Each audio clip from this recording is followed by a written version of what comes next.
2024 সালের জুন মাস থেকে শুরু হওয়া কোটা বিরোধী আন্দোলনের ছাত্ররা অনেক ত্যাগ তিতিক্ষার মধ্য দিয়ে দেশটাকে নতুন স্বাধীনতা দিয়েছে, যার ফলে দেশে অনেক ভাঙচুর হয়েছে। তাই আমরা আজকে পথে নেমেছি যে সেই আবর্জনাগুলোকে পরিষ্কার করে দেশটাকে আবার সুন্দরভাবে গড়ে তুলব। আমাদের দেশ আরও অনেক উন্নত হবে ইনশাল্লাহ। যথেষ্ট চেষ্টা করবো যেন আমরা পুরো নাগেশ্বরী পরিষ্কার করতে পারি এবং খুব চেষ্টা করবো যেন আমরা স্কাউট এবং আমাদের সাধারণ ছাত্ররা মিলে যেন আমরা সমস্ত দেশ পরিষ্কার করতে পারি। যে সিটিগুলো, কর্পোরেশনগুলো, এগুলো আমরা পরিষ্কার করবো। যেখানে ভাঙচুর হয়েছে এগুলো পরিষ্কার করব।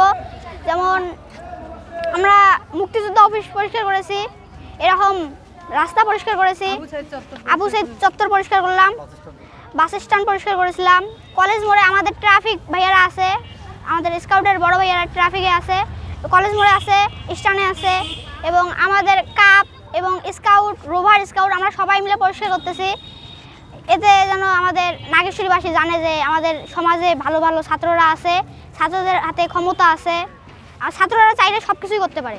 কিন্তু আমরা ছাত্র সমাজ, আমরা চাই না আমাদের দেশের কখনো কোনো ক্ষতি হোক বা দেশের কোনো রকম অসমস্যা হোক। সেজন্য আমরা সকল ছাত্র সমাজ একত্রিত হয়ে এই সিদ্ধান্তে এসেছি যে বাংলাদেশ পরিষ্কার পরিচ্ছন্ন রাখা, ট্রাফিক আইন থেকে শুরু করে সকল দায়িত্ব আমাদের নিজেদের উপর। আমাদের দেশকে আমাদের নিজেদেরই রক্ষা করতে হবে, এর জন্য কারো উপর নির্ভর হয়ে থাকা যাবে না। এজন্য আমরা নাগেশ্বরীর সকল শিক্ষার্থীবৃন্দ আজকে এবং বাংলাদেশ স্কাউটের সকল স্কাউটসগণ আজকে আমরা নাগেশ্বরী পরিষ্কার পরিচ্ছন্ন কর্মসূচিতে অংশগ্রহণ করেছি এবং ইতিমধ্যে আমরা নাগেশ্বরীর অনেক অঞ্চলই পরিষ্কার করে ফেলেছি। আশা করা যাচ্ছে যে আমরা অনেক ভালোভাবে কাজগুলো করে ফেলব।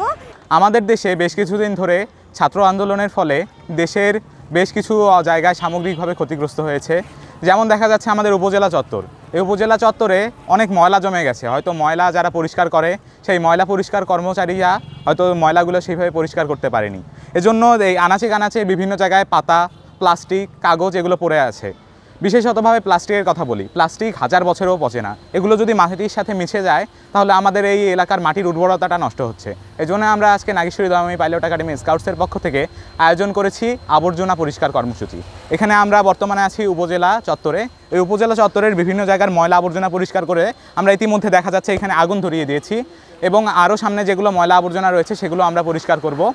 এইভাবে ক্রমান্বয়ে আমরা চেষ্টা করব পুরো এলাকাটাই পরিষ্কার করার জন্য। আজকে সম্ভব না হলে আবার কালকে, তারপর পরশুদিন, এভাবে যতদিন লাগে আমরা ছাত্ররা নিজ দায়িত্বে নিজ কর্তব্য পালনের উদ্দেশ্যে আমাদের এলাকা, আমাদের জায়গা, আমাদের বসতবাড়ি পরিষ্কার করব।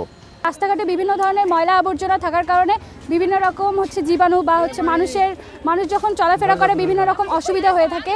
তাই আমরা দেশটাকে ভালো রাখতে বা আমাদের শহরটাকে সুন্দরভাবে গোছাতে আমরা এই উদ্যোগটি নিয়েছি। সবাই আমাদের DM academy, Nageshwari Dayamoyee pilot একাডেমির সব বড় ভাইয়েরা এবং ছোট আপুরা এবং আমাদের ছোট ছোট কিছু বাচ্চা আপুরা, ওরাও এখানে আমাদের সাথে কাজ করে চলছে। তো আমাদের একটাই কথা, সেটা হচ্ছে যে আমাদের পুরো রাস্তাঘাট আমাদের পরিষ্কার রাখতে হবে। এতে মানুষকেও সজাগ হতে হবে যেন কোথাও চিপসের প্যাকেট বা কোথাও বিস্কিটের প্যাকেট এসব না ফেলা হয়।